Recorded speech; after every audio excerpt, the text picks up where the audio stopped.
कल की कथा में हम लोग भगवान के द्वारा एक सूत्र को समझने की कोशिश कर रहे हैं। भगवान ने एक सूत्र दिया मानव कि अगर आप इस तरह से कोशिश तो करें तो हो सकता है कि आपको मोक्ष का रास्ता मिले।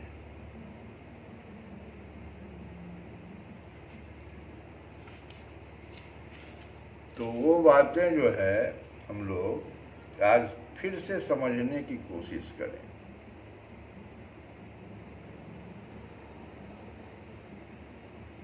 ये जो काम और क्रोध है, काम क्रोध विमुक्तानाम काम हुआ इच्छा, क्रोध हुआ, क्रोध तो समझते ही हैं। तो विमुक्तानाम यतीनाम यतचेतसाम अभितो ब्रह्म निर्वाणम वर्तते विदितात्मनाम।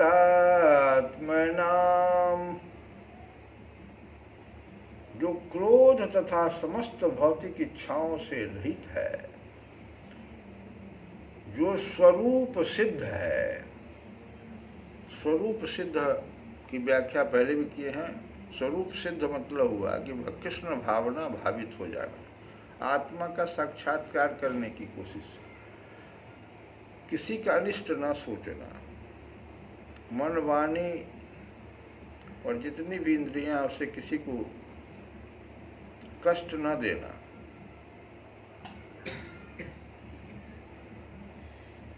तो जो स्वरूप सिद्ध है, आत्म संयमी है और संसिद्धि के लिए निरंतर प्रयास करते हैं, उनकी मुक्ति निकट भविष्य में सुनिश्चित है। भगवान यहाँ तक कह दिए। अब थोड़ा ठीक से इसको समझने की कोशिश करें अगर, तो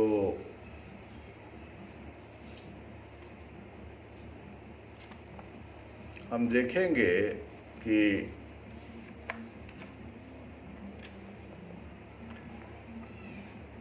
भगवान कहते हैं, भगवान से अर्जुन भी पूछता है,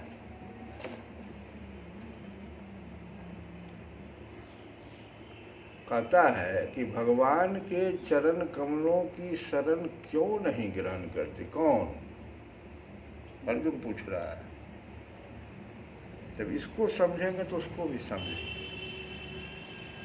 आसानी से तो स्वरूप सिद्ध आत्म साक्षात्कार के निकट है, नहीं, इतना आसान बात नहीं है। पर इसको समझिए, भगवान के, अर्जुन पूछ रहा है कि जो भौतिक लाभ के लिए जो समाज में बहुत सारे लोग हैं, भौतिक लाभ बहुत ले, नेता वगैरह को देखिए ना, बहुत सारे लोग हैं। सिर्फ एक नेता की बात अब क्या कहा जाए, जितने भी अधिकारीगण हैं, तो भौतिक समाज, भौतिक लाभ के लिए जो लोग अग्रसर हैं, भगवान के चरण कमलों की शरण क्यों नहीं ग्रहण करते?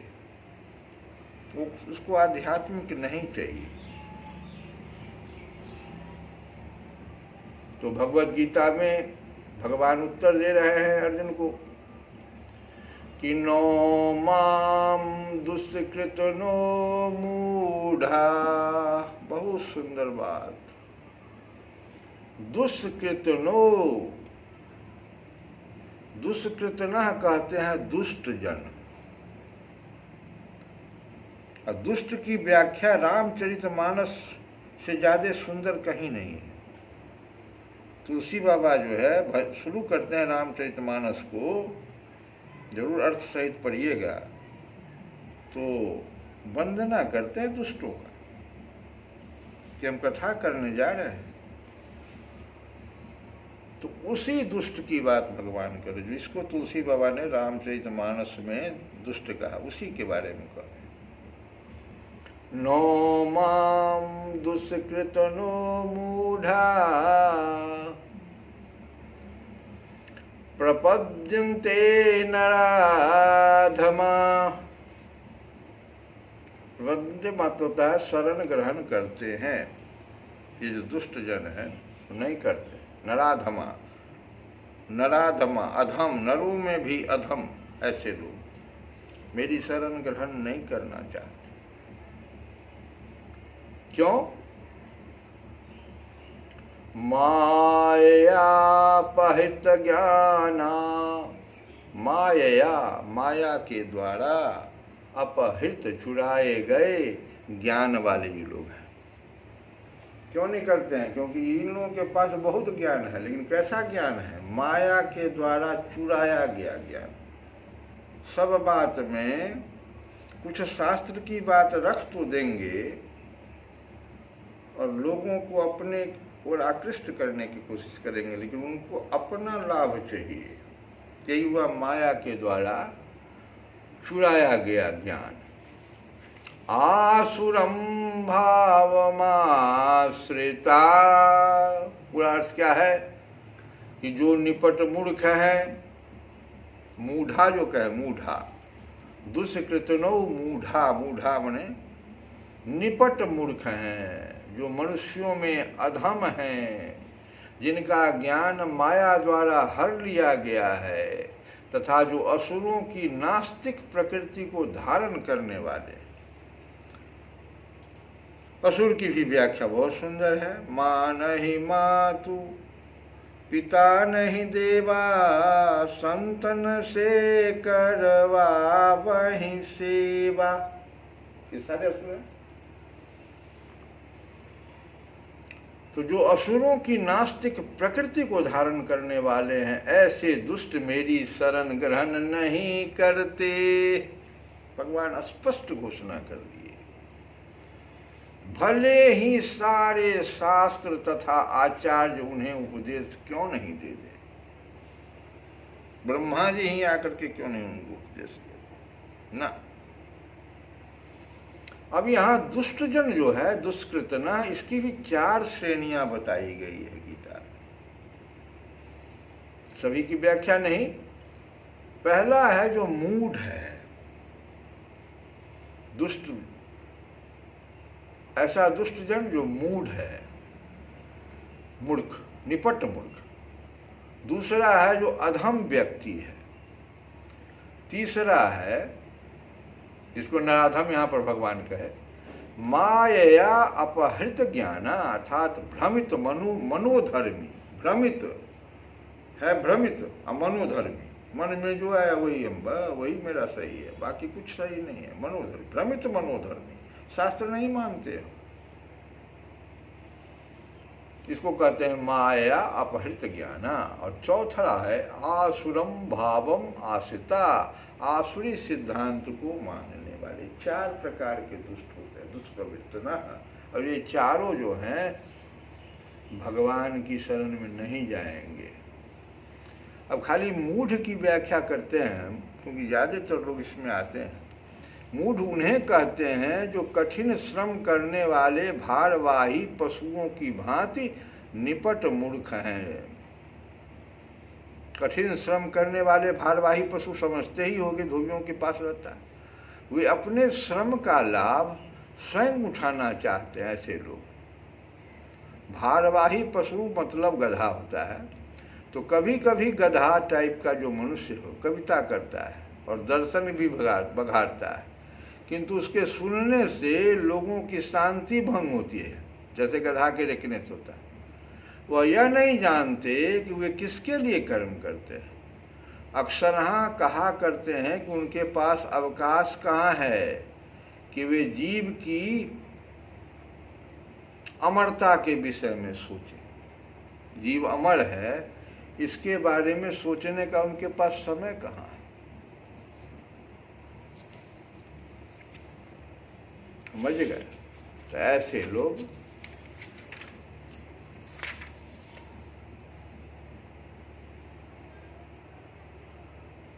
मूढ़ इस नश्वर जगत की इंद्रियों को सुख देने वाले, एक एक शब्द पर बहुत स्थिर से बात कर रहे हैं। इस नश्वर जगत, जो संसार नष्ट होने वाला है, सब कुछ नष्ट होना है, और इस नश्वर जगत की इंद्रियों को सुख देने वाला समझते हैं और उसी प्रकार के समाचारों को निरंतर सुनते रहते हैं।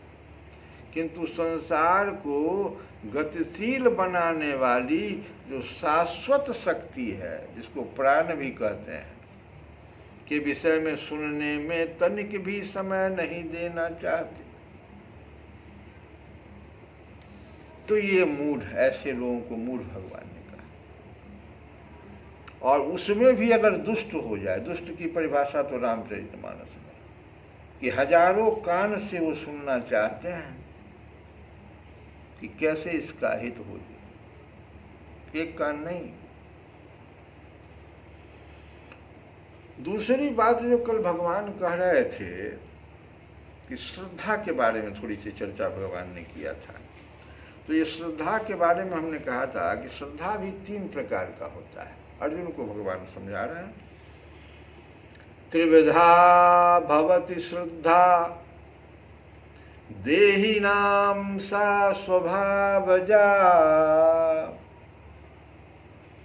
सात्विकी राजसी च एव तामसी च एति तां शृणुः।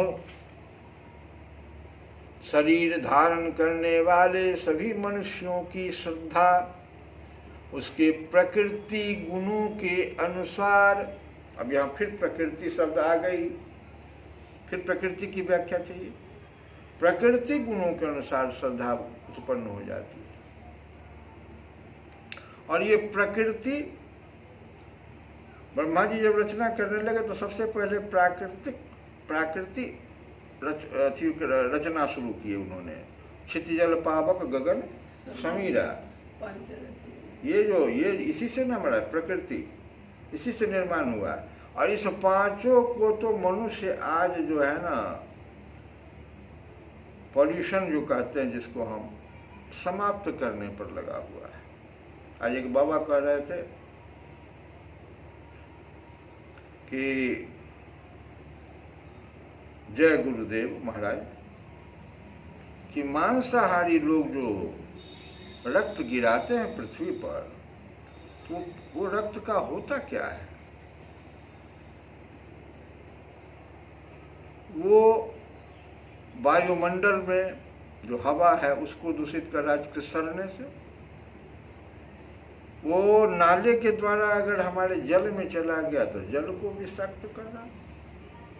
अब लीजिए, ये दोनों हमारे लिए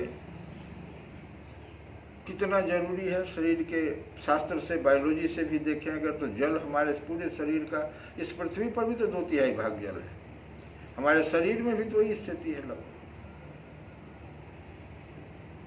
कहाँ से ऑक्सीजन आएगा, कहाँ से हमें शुद्ध जल मिलेगा? तो फिर रोगों की भरमार होगी। हम खुद इसके लिए दोषी हैं। प्रकृति को, अपने प्रकृति के साथ खिलवाड़ कर रहे हैं। तो श्रद्धा कैसे कैसे डेवलप करता है कि शरीर धारण करने वाले सभी मनुष्यों की श्रद्धा उसके प्रकृति गुणों के अनुसार सात्विकी, राजसी और तामसी 3 प्रकार की होती है। जब मनुष्य के स्वभाव से अर्जित गुणों के अनुसार श्रद्धा विकसित होती है, अब हो गया क्या? बहुत सुंदर बात कि मनुष्य के स्वभाव से अर्जित गुण, पहले तो हमको स्वभाव मिला वैसा, प्रारब्धवश भी तो हमको स्वभाव गलत मिल जाता है। किसका संगति मिल गया,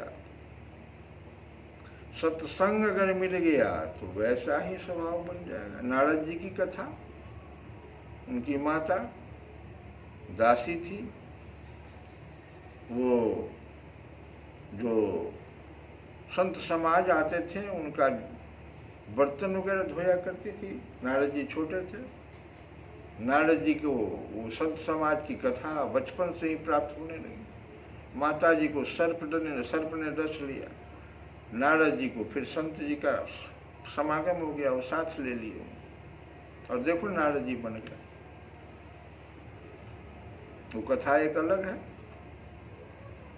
तो हमारा अगर ये प्रकृति जो है स्वभाव, उससे अर्जित गुणों के अनुसार श्रद्धा जो विकसित होती है, तो अगर वो सात्विक गुणों से युक्त हो गई तो मनुष्य देवी देवताओं की पूजा करता है। उसका लक्षण देखो आएगा। अगर उसकी श्रद्धा जो है सात्विक गुणों से युक्त है तो देवी देवताओं की पूजा करने की कोशिश करेगा। लेकिन वही श्रद्धा अगर राजसी गुणों से युक्त हो गई तो वह मनुष्य यक्ष और राक्षस को पूजना शुरू कर देता है। और वही श्रद्धा अगर तामसी गुणों से युक्त हो गई तो मनुष्य भूत प्रेत आदि को पूजना शुरू कर देता है। ये सब स्वभाव से हमारी श्रद्धा बन रही है, सात्विकी, राजसी, तामसी। त्रिविधा भवति श्रद्धा, भगवान कह रहे हैं 17:2 भगवान कहते हैं त्रिविधा भवति श्रद्धा देहिनाम सा स्वभावजा, स्वभाव के अनुसार जिस देही नाम, जो जहाँ पर देह मिला, शरीर मिला, वहाँ के स्वभाव के अनुकूल जो संगति मिली उसके अनुकूल आपकी श्रद्धा बढ़ने लगी। एक प्रारब्ध बस तो आपको मिला ही है। अब देखिए यजन्ते सात्विका देवानां यक्ष राक्षसी राजसाः प्रेतान् भूतगणाश्रान्ये यजन्ते तामसा जना, जो भी हम बताया किसकी पूजा तो वो करेगा। अब आगे देखिए स्वभाव के अनुसार ही मनुष्य आहार, यज्ञ, तप और दान भी करता है। श्रद्धा तो जैसा हो गया आपका वैसा हो ही गया। और आहार देख लीजिए, यज्ञ देखिए आप जो करते हैं, तप जो करते हैं, दान करते हैं, यह भी वैसा ही फल प्राप्त कराता है। कैसे? कड़वे, अब देखिए आप थोड़ा सा आहार की बात कर रहे हैं, हल्का सा कड़वे, खट्टे, नमकीन, अत्यधिक गर्म, चटपटे, रूखे, जलन उत्पन्न करने वाले आहार क्या करते हैं? दुख, शोक तथा रोग उत्पन्न करने वाले होते हैं। रजोगुनी स्वभाव वाले व्यक्ति जो होते हैं वो इस तरह के आहार को पसंद करते हैं। और जो भोजन अधिक समय का रखा हुआ, जिसको फास्ट फूड कहते हैं, 6 महीना पहले बना हुआ है, स्वादहीन, दुर्गंध युक्त मांसाहारी भोजन जो है, सड़ा हुआ, शराबी सब जो अंगूर को सड़ा करके उसको, महुआ को सड़ा को, चावल को क्या नहीं करता, सड़ा हुआ, शराबी लोग। अपवित्र, ये जो भोज में सारा खाद्य पदार्थ अपवित्र होता है, ये तमोगुणी प्रधान लोगों का भोजन है, आहार है, जो अनेक प्रकार का रोग और ताप, रोग और ताप में हम अंतर बताए थे, आदि व्याधि, रोग और ताप।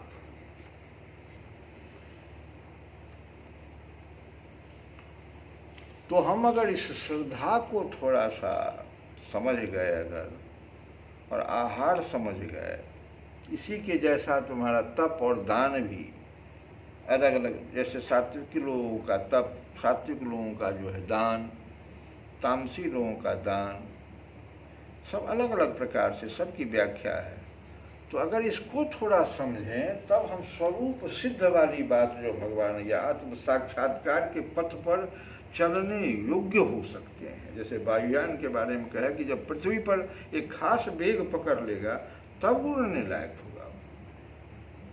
इन सब चीज़ों पर अगर हमारा नहीं ध्यान है तो हम जो है ये आध्यात्मिक जो प्रवृत्ति से निवृत्ति मार्ग है उस पर नहीं जा सकते हैं, यहीं पर रुक जाएंगे हम, फिर हमारा जन्म फिर खड़ा होगा।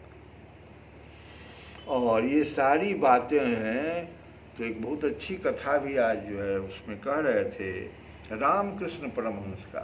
ये सारी बातें शास्त्र को समझाना बहुत जरूरी है, उसके लिए गुरु महाराज चाहिए।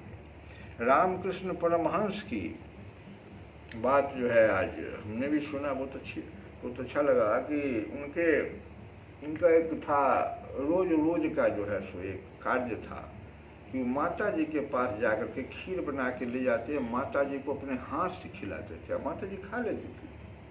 काली माता जी इनकी पूजा होती, खिलाते थे, वो खा लेती थी। एक दिन क्या हुआ, भगवान की कृपा, माता जी की ही कृपा, तो माता जी को खिला रहे हैं, बाहर से कोई रामकृष्ण आइए तो खिलाने में मग्न है। तो माता जी कह रही हैं कि देखो बाहर में तोतापुरी आया हुआ है, मेरा बहुत बड़ा भक्त है, दौड़ो दौड़ो दौड़ो, छोड़ो इसको। तो क्यों आया है? तो तुम्हारा गुरु बनेगा, तुम गुरु दीक्षा नहीं लिए हो, तुम आगे नहीं बढ़ सकते हो इससे। बिना गुरु के तुम आगे नहीं बढ़ सकते हो। जल्दी जाओ बाहर। ये गए और वास्तव में वो कह रहे हैं तोतापुरी, जैसे बाहर गए तोतापुरी में, आखिर माता जी तुमको निर्देश दे दिया ना, तुम तो अपने नहीं आ रहे थे। अब तो ये धराम सिंह के चरण कमल को पकड़ ली कि कैसे ही जाने गए। माता ने कहा कि जाओ जाओ। उनसे दीक्षा मिल गया। अब ऐसे दीक्षित हो गए कि माता जी को भूल गए। जो गुरु उनको बताया बस उसी में लगे हुए हैं। बहुत दिनों के बाद माता जी एक दिन खुद आ गई, कही पुत्र तो मुझे ही भूल गया। बहुत सुंदर कथा है। तो गुरु की जरूरत है हर आदमी को। रामकृष्ण परमहंस को भी जरूरत पड़ी थी। ये सारी बातें जो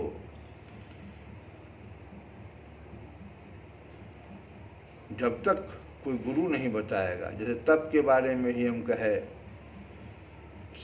3 प्रकार का तप होता है, शरीर संबंधी तप, वाणी संबंधित तप और मन संबंधित तप। तो शरीर संबंधित तप क्या है? ईश्वर, ब्राह्मण, गुरु, माता पिता के समान पूजनीय व्यक्तियों को आदर पूजन करना, आचरण की शुद्धता, ये शरीर संबंधी तप है। इंद्रियों, उसके विषयों के प्रति अनासक्ति, किसी को भी शरीर से या वाणी से कष्ट नहीं देना, ये सब शरीर संबंधी तप है। करिए ना, इस शरीर से यही तप कीजिए। वाणी संबंधित तप, वेद शास्त्रों का उच्चारण कीजिए, भजन कीजिए, कीर्तन कीजिए, इस वाणी से कीजिए ना। आज देखा हमने मुरारी बापू को, हंसते भी थे तो पूरा मुंह नहीं खोलते थे, वाणी कुछ गलत न निकल जाए। किसी को भी कष्ट न पहुंचाना अपने वाणी से, सत्य बोलना, प्रिय हितकारी शब्द का प्रयोग करना, ये सब वाणी से संबंधित तप है। करिए ना। फिर मन से संबंधित तप, मन में संतुष्टि का भाव लाना, सभी प्राणियों के प्रति आदर का भाव, केवल ईश्वर चिंतन का भाव, मन को आत्मा में स्थिर करने का भाव तथा सभी प्रकार से मन को शुद्ध करना, ये मन का तप है। तीनों तो आपके पास है, शरीर भी है, वाणी भी है, मन है। कीजिए तप। और अगर ऐसा तप करते हैं तो सात्विक तप कहलाएगा ये। इसके अलग अगर आप करते हैं तो सब राजसी और तामसी में चला जाएगा, उल्टा करिएगा। तो गुरु के बिना कुछ भी नहीं होने वाला है। तो आज मेरा कोई न सहारा बिनु तेरे,